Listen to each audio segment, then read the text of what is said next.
warahmatullahi wabarakatuh. Waalaikumsalam warahmatullahi wabarakatuh. Jadi untuk malam hari ini kita ada pertemuan ketiga. Materinya adalah perbedaan ilmu hadis, riwayat, dan diroyah serta manfaat mempelajari ilmu hadis. Pengertian ilmu hadis: al-qaidul mu'arifatu bihadir rawiyah rawi wal marwi. Kaidah-kaidah yang mengetahui keadaan perawi dan yang diriwayatkan. Ilmu hadis atau ulum al-hadis secara pembahasan itu berarti ilmu-ilmu tentang hadis. Kata ulum adalah bentuk jamak dari kata ilm atau ilmu. Perawi, ada yang tahu perawi itu apa? Apa itu? Ya. Jadi orang-orang yang membawa, menerima atau menyampaikan berita dari Nabi. Marwi, ada yang tahu?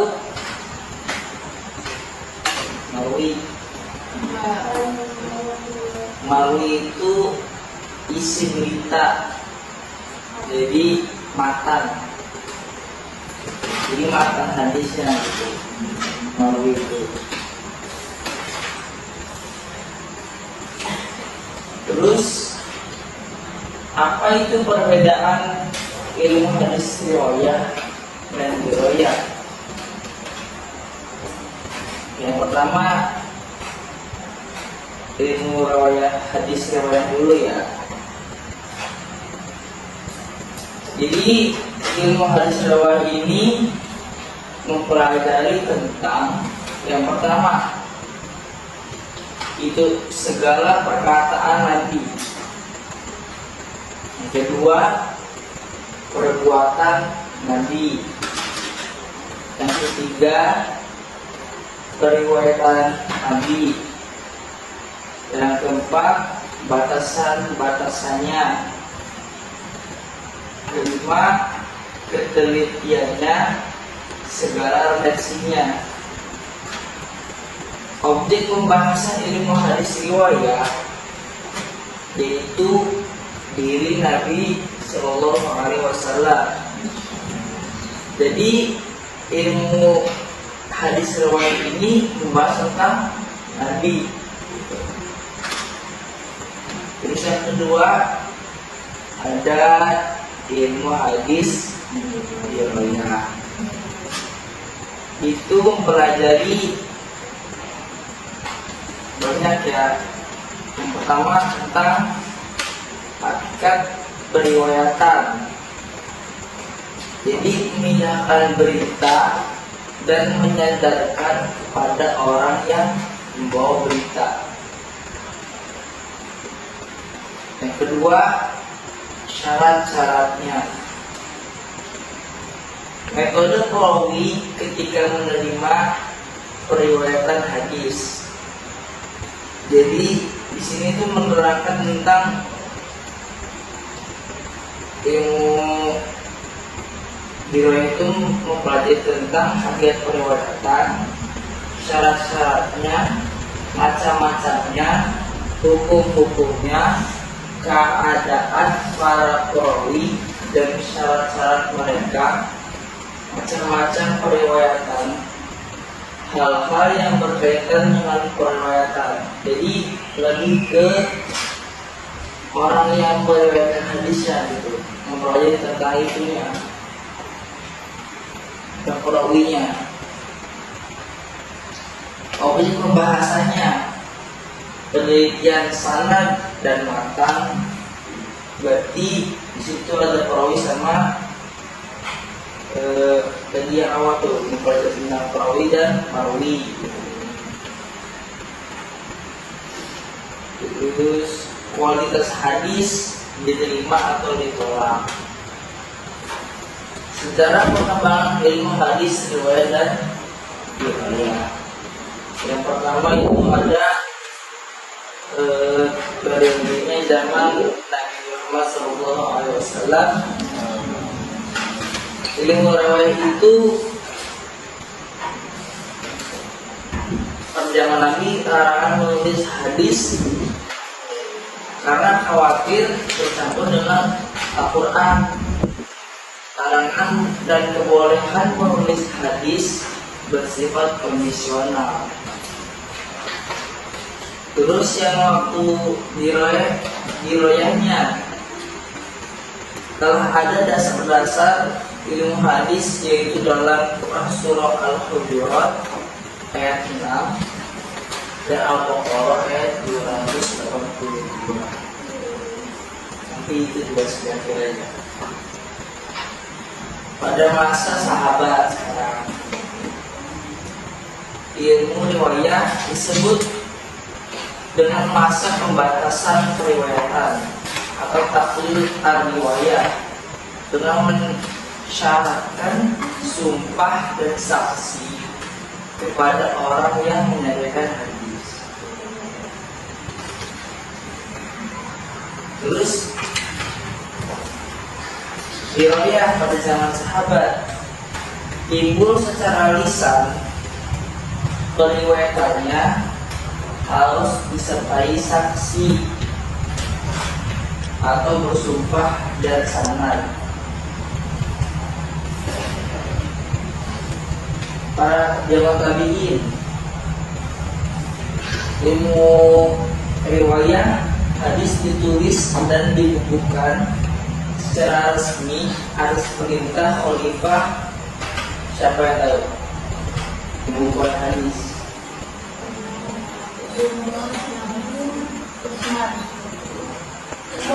Jangan tabi'in. Jangan tabi'in. Tabi'in. Ada yang tahu? Wanita. Umar bin Abdul Aziz.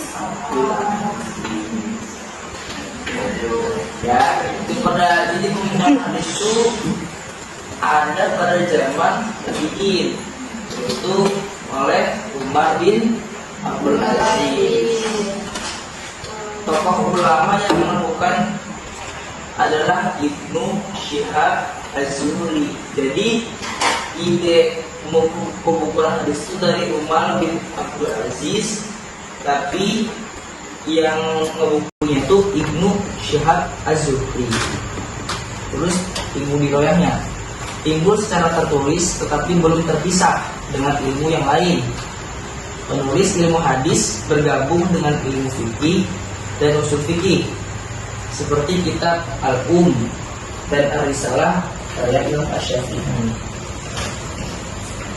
Jadi pada zaman tabi'in ilmu riwayat itu masih tercampur di situ sama ilmu fikih dan ilmu usul fikih gitu. Jadi belum dipisah.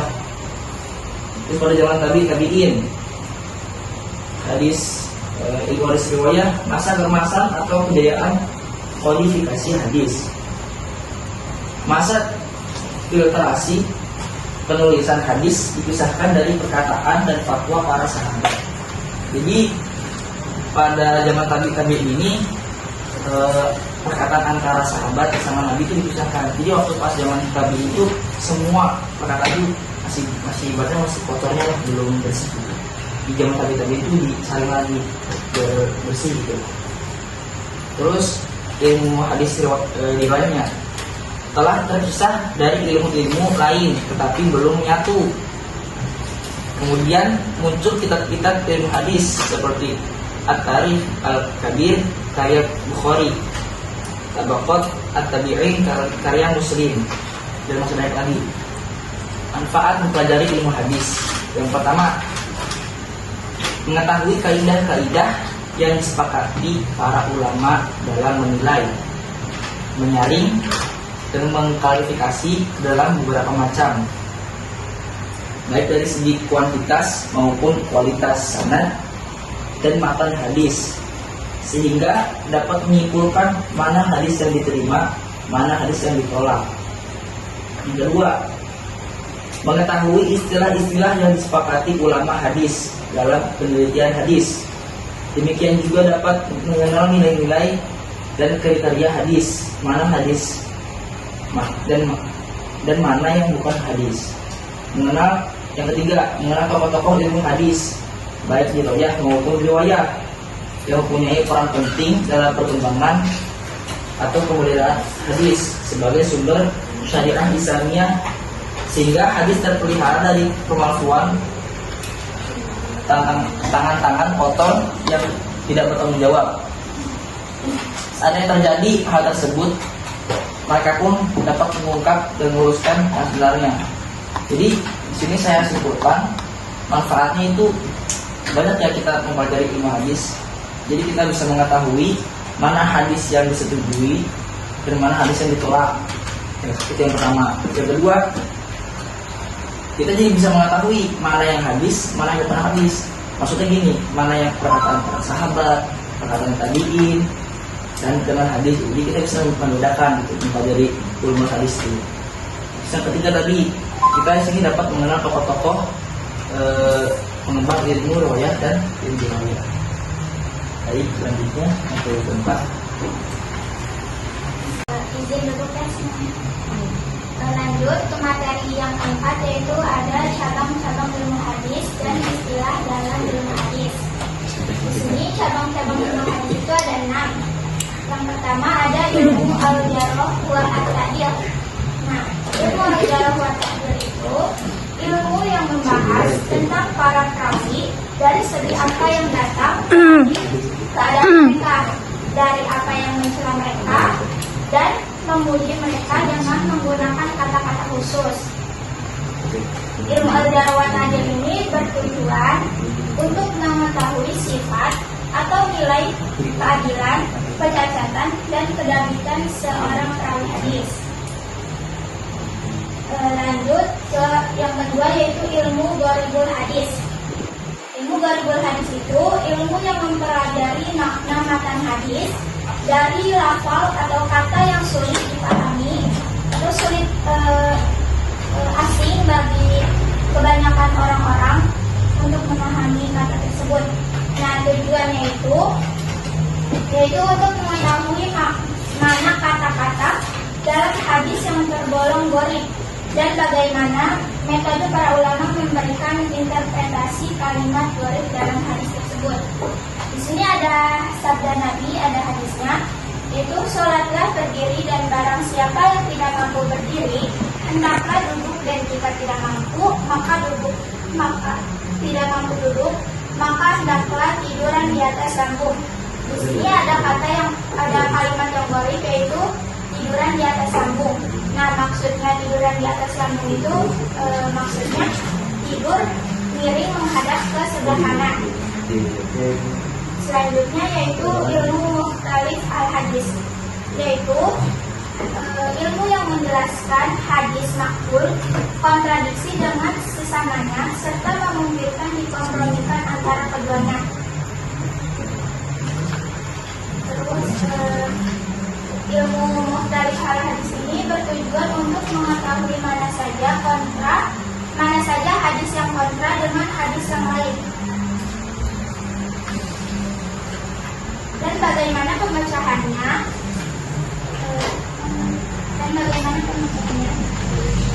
Terus bertujuan juga untuk mengetahui langkah-langkah apa yang dilakukan para ulama dalam menyikapi hadis-hadis yang kontra tersebut. Selanjutnya yang keempat, yaitu ada ilmu nasih wa mansukh. Ilmu nasih wa mansukh ini membahas tentang hadis-hadis yang menasakh atau menghapus hukum, dan hadis yang dinasakh atau hadis yang dihapus hukumnya. Nah, bertujuan untuk mengetahui salah satu proses hukum yang dihasilkan dari hadis yang dinasakh atau yang menasakh, dan latar belakang terjadinya nasih wa mansukh. Nah, yang kelima yaitu ada ilmu asbabul wurudul hadis. Ilmu asbabul wurudul hadis ini menerangkan tentang sebab-sebab turunnya sebuah hadis dan latar belakangnya. Ilmu asbabul wurudul hadis ini bertujuan untuk mengetahui sebab-sebab dan latar belakang munculnya sebuah hadis sehingga dapat mendukung dalam proses pengkajian makna hadis. Nah, yang terakhir yaitu ada ilmu mustalah hadis. Ilmu mustalah hadis ini ilmu yang membahas tentang pengertian istilah-istilah ahli hadis dan yang dikenal di antara mereka. Ilmu mustalah hadis ini bertujuan untuk memudahkan para pengkaji dan peneliti hadis dalam mempelajari dan melakukan riset hadis.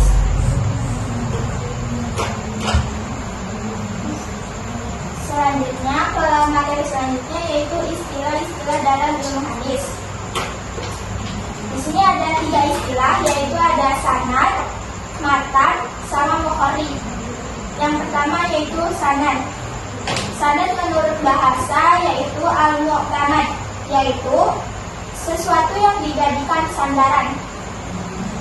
Nah, sedangkan secara istilah, sanad itu artinya mata rantai para perawi hadis yang menghubungkan sampai kepada matan hadis. Selanjutnya ada matan. Matan itu menurut bahasa artinya keras, kuat, dan sesuatu yang tampak. Secara istilah yaitu sesuatu kalimat setelah berakhirnya sanad, atau nggak bisa disebut juga matan itu isi berita yang disampaikan oleh Nabi. Nah, yang terakhir ada mukharij. Mukharij itu menurut bahasa yaitu bentuk isim fa'il, artinya bentuk pelaku dari kata takhrij. Nah, secara istilahnya yaitu seorang yang menyebutkan suatu hadis dalam kitabnya dengan sanadnya.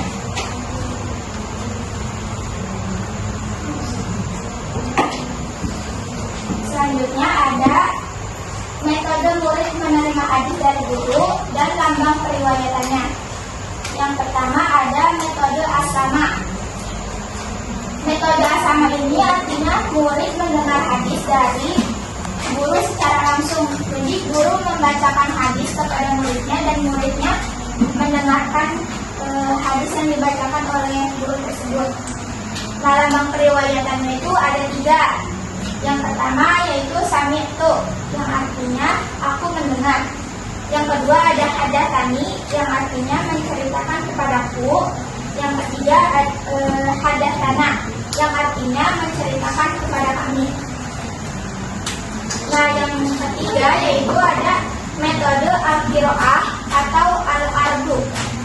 Artinya yaitu murid membaca hadis dan didengarkan oleh guru, juga diluruskan oleh guru tersebut. Jadi kayak metode sorogan. Lambang periwayatannya yaitu ada 2. Yang pertama ada akhbaroni, artinya yaitu mengabarkan kepadaku. Dan yang kedua ada akhbarona, yaitu artinya mengabarkan kepada kami. Yang ketiga yaitu ada metode ijazah. Artinya itu guru memberikan izin kepada muridnya untuk meriwayatkan hadis. Jadi muridnya itu dikasih izin sama guru untuk meriwayatkan hadis. Lambang periwayatannya ada 2. Yang pertama ada anba'ani, artinya mengabarkan kepadaku. Dan yang kedua ada anba'ana, yang artinya mengabarkan kepada kami.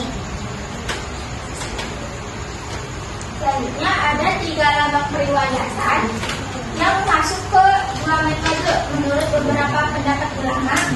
Jadi ada lambang periwayatannya itu ada qolali, artinya ia berkata kepadaku. Dan yang kedua ada zakaroli, artinya ia menyebutkan kepadaku. Dan yang ketiga yaitu ada an, yaitu artinya dari. Nah, ketiga lambang periwayatan ini masuk ke metode asama sama ada masuk ke metode al-qiraah atau al-ardu. Itu menurut beberapa pendapat ulama. Di sini kan tadi ada contoh hadis yang menjelasin ada matan, sanad, sama muqarrin. Di sini ada hadisnya.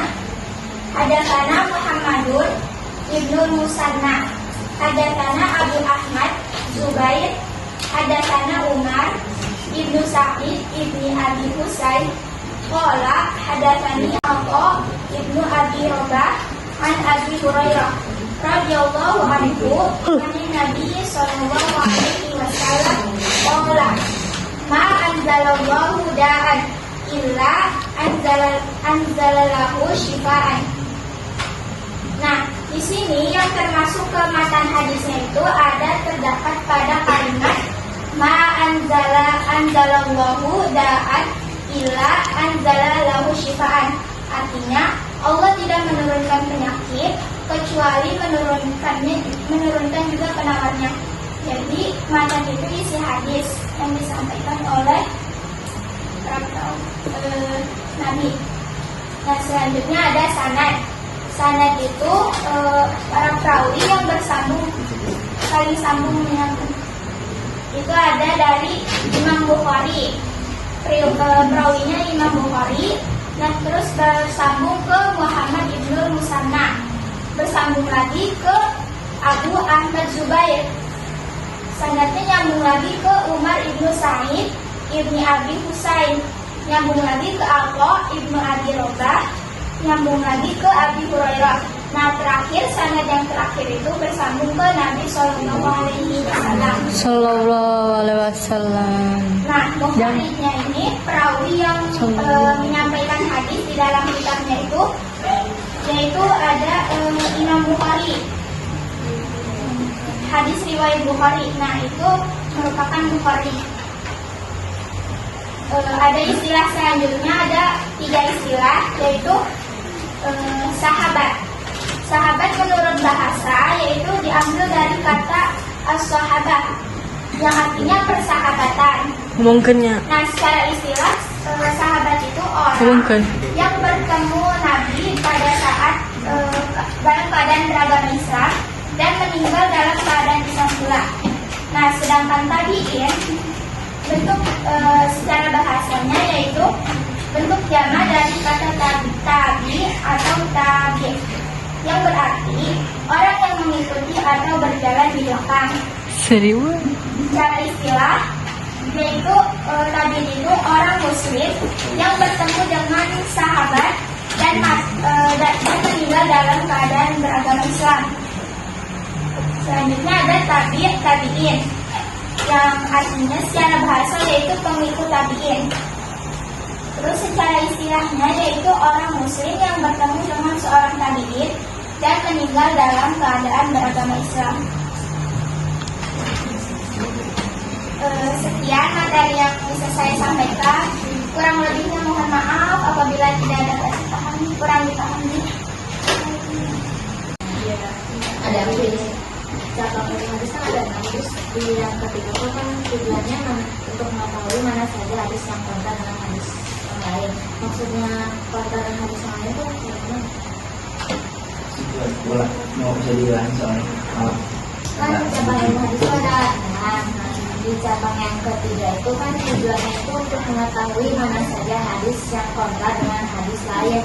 Maksudnya kontra dengan hadis lain itu gimana? Itu berlawanan arah ya sih.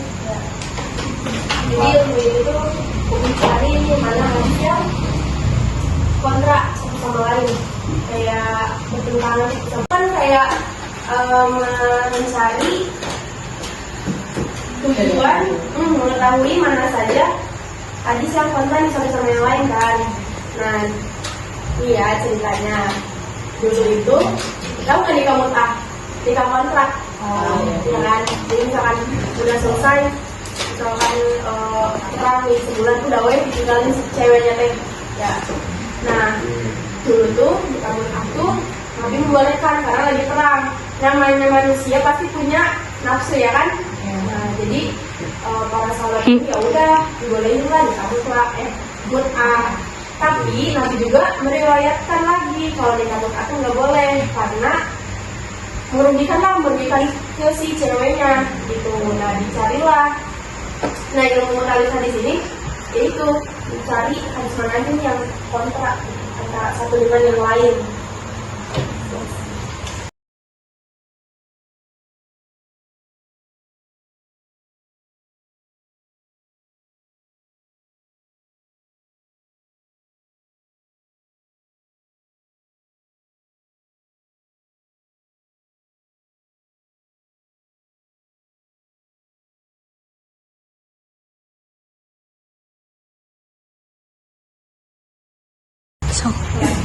Izin bertanya. Boleh. Dari yang mana materi yang apa? Materi yang keempat tentang ilmu nasib wal masuk, kan katanya itu ilmu yang membahas hadis-hadis yang menghapus hukum dan hadis-hadis yang menghapus hukumnya. Aku ingin tahu itu maksudnya contohnya, kasih contohnya. Izin menjawab, contoh hadisnya yaitu ada kuntu nahaitukum an ziaratul kubur fazuruha. Artinya yaitu aku dulu melarang kalian berziarah kubur, tapi sekarang berziarahlah. Jadi dulu itu Nabi melarang umatnya untuk berziarah kubur, tapi sekarang itu Nabi memperbolehkan umatnya untuk berziarah kubur karena agar umatnya itu mengingat kematian. Terima kasih. Waktu Nabi melarang itu karena jadi di daerah Arab itu sudah ada tradisi dijarah ke makam yang dahulu itu bukan buat makan atau ini aja gitu. Jadi untuk menyembah atau syirik. Jadi situ Nabi pakai melarang gitu. Melarang kayak ngasih pemahaman bahwa udah salah. Jadi merubah pola pikir masyarakat itu baru membolehkan lagi. Oke, terima kasih. Sama hadis yang sholat itu harus berdiri. Siapa tadi? Materi siapa? Yang ini sholat itu kan katanya harus berdiri. Kalau misalnya nggak bisa berdiri sambil duduk. Kalau enggak, apa tadi? Gitu ya. Kiblat itu yang ke kanan, Pak. Maksudnya sholat di sini itu sholat fardu gitu ya. Karena mau bagaimanapun kalau misalnya sholat fardu, kalau misalnya si orang itunya puasa atas dianya bisa berdiri gitu ya, dia harus tetap berdiri gitu. Kalau misalnya sholat sunnah gimana? Sholat sunnah mah boleh. Kalau mau juga misalnya kita lagi kecapean nih, kayaknya misalnya kita habis sholat maghrib mau sholat ba'da maghrib, terus kita kecapean sebenarnya, cuman kita pingin banget nih buat sholat sunnah habis maghrib gitu ya. Nah boleh sambil duduk gitu. Maksudnya dari sholat yang itu tuh sholatnya sholat fardu.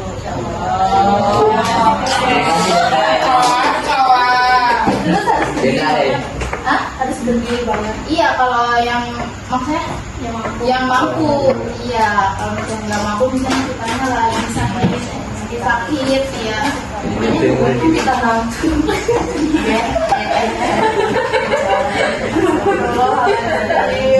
Tahu dari itu deh. Cukup sekian dari kami. Mohon maaf apabila ada kekurangan. Sekian. Assalamualaikum warahmatullahi wabarakatuh.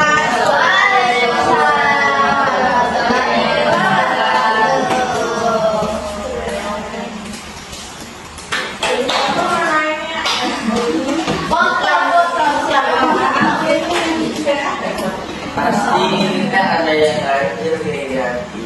Misalnya kayak itu namanya cuman kayak dipikir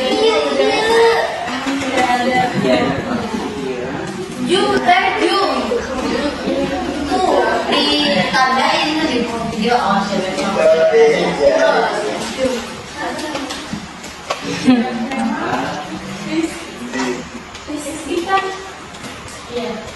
Iya.